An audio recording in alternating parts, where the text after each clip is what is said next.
আসসালামু আলাইকুম, hello everyone. চলে আসলাম ছোট একটা ব্লগ নিয়ে। তো অনেকদিন পর সকালে নাস্তা বানিয়েছি, তো রুটিটা ভেজে নিয়েছি ভালো করে।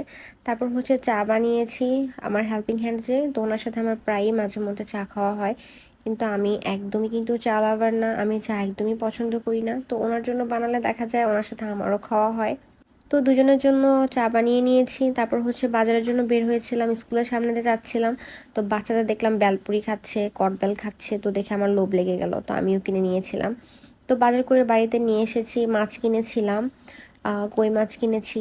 তারপর আরও দুই টাইপের মাছ কিনেছি। তারপর তরকারি বাজার করেছিলাম। তারপরে মাছগুলোকে কেটে নিয়েছি, দেখতে পাচ্ছেন ছোট করে পিস করিনি, আমি বড় করেই পিস রেখেছি। আমি আমার মাকে দেখতাম সবসময় মাছ কিনলে বড় মাছ কিনতো, আর মাছগুলোর পিসও করতো বড় বড়। তো সাথে যে কই মাছগুলোও কিনেছি, কই মাছগুলো একটু বড় ছিল। তো মাছগুলোকে কেটে ভালো করে ধুয়ে পানি ঝরার জন্য রেখে দিয়েছিলাম। তো আমি আবার আসার পথে বাচ্চাদের যে স্কুলে দেখেছিলাম খাচ্ছে, তো আমি আবার আসার সময় বেলপুরি নিয়ে এসেছি। তো এটা তো অবশ্য সবাই চিনেন। পুঁইশাকের বিচি কিন্তু আমার কাছে খুব ভালো লাগে খেতে, আমি অন্য সব কিছুর বিচি খাই না একদমই। তো আমি এটা শুটকি দিয়ে রান্না করবো আর কি, পুঁইশাকের সাথে। তো মাছগুলোকে যে আমি এনেছিলাম বাজার থেকে, টাটকা মাছটা কিন্তু খেতে স্বাদ লাগে অনেক। তো কই মাছটা আমি নিয়েছি, কই মাছটা বড় ছিল তাই মাঝখান দিয়ে একটু কেটে নিয়েছি, দুই পিস করে নিয়েছিলাম। তারপর ভাজার জন্য কড়াইতে দিয়ে দিয়েছি। আসলে দিন দিন যেভাবে জিনিসপত্রের দাম বাড়তেছে, একটা মানুষের জন্য মধ্যবিত্ত ফ্যামিলি যারা, তারাই হিমশিম খেয়ে যায়। আর যারা গরিব আছে, দিন আনে দিন খায়, তাদের কতটাই না কষ্ট, তাই না? তারা কিন্তু বাজার করে খেতেও পারে না দেখা যায়। আমরা তো যাও আলহামদুলিল্লাহ যতটুকু খাচ্ছি ভালো খাচ্ছি, কিন্তু এভাবেই যদি দিন দিন সব কিছুর দাম বাড়তে থাকে, সামনে কি হবে কে জানে। তো আমি এই তো শীতলটা দিয়ে দিয়েছি। অনেকে আমাকে জিজ্ঞেস করেছিলেন পেজে যে আপু শীতল কি? শীতল হচ্ছে আপু চাপা শুটকি, যেটা ওইটাকে শীতল বলা হয়, বিশেষ করে কুমিল্লাতে। অন্য অঞ্চলে বলে কিনা আমি জানি না, তবে আমার শ্বশুরবাড়ির এদিকে বলা হয় শীতল বলা হয় চাপা শুটকিকে। তো আমরা অ্যাকচুয়ালি এটাকে চাপা শুটকি বলে থাকি। তো আমি পুঁইশাকের বীজের সাথে পুঁইশাকের পাতাও কিছুটা অ্যাড করব। তবে এটা আমি বাজার থেকে কিনে এনেছিলাম পুঁইশাকের বীজগুলো। কিন্তু যেটা পুঁইশাকটা, এটা আমার গাছের পুঁইশাক, আমি ওটা কিনে আনিনি। তো যাই হোক, এটা কষাতে বসিয়ে দিয়েছি। তারপর মাছটা যে ভুনা করব ভেজে রেখেছি। তো এর জন্য পেঁয়াজ টমেটো দিয়ে একটু ভালোভাবে মশলা দিয়ে কষিয়ে নিব। কেননা মাছ কিন্তু কই মাছ হোক, যে কোনো মাছই ভুনা খেলে কিন্তু খুবই স্বাদ লাগে।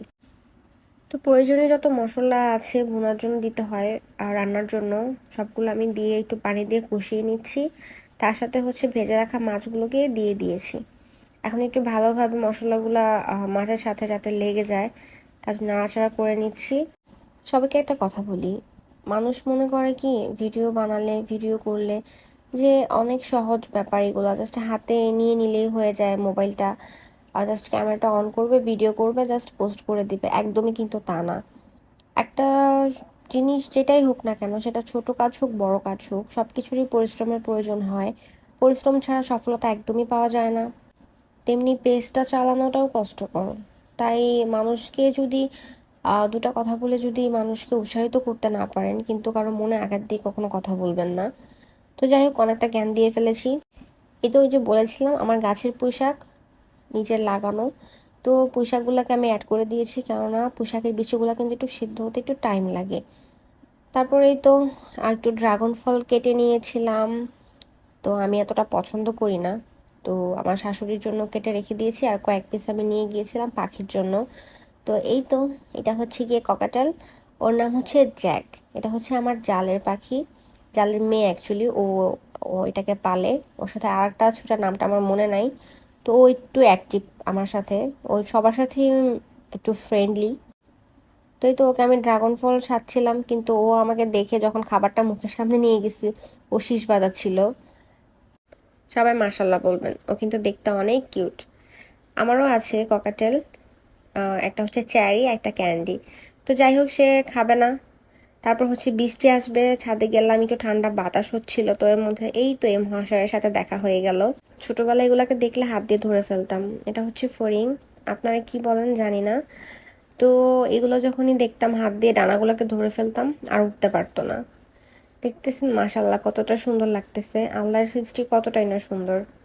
ফড়িংয়ের ভিডিও করতে করতে বৃষ্টিও শুরু হয়ে গেছে, তা আমিও ভিডিও করে নিয়েছি। তো আশা করি সবার ভিডিওটা ভালো লেগেছে। আল্লাহ হাফেজ।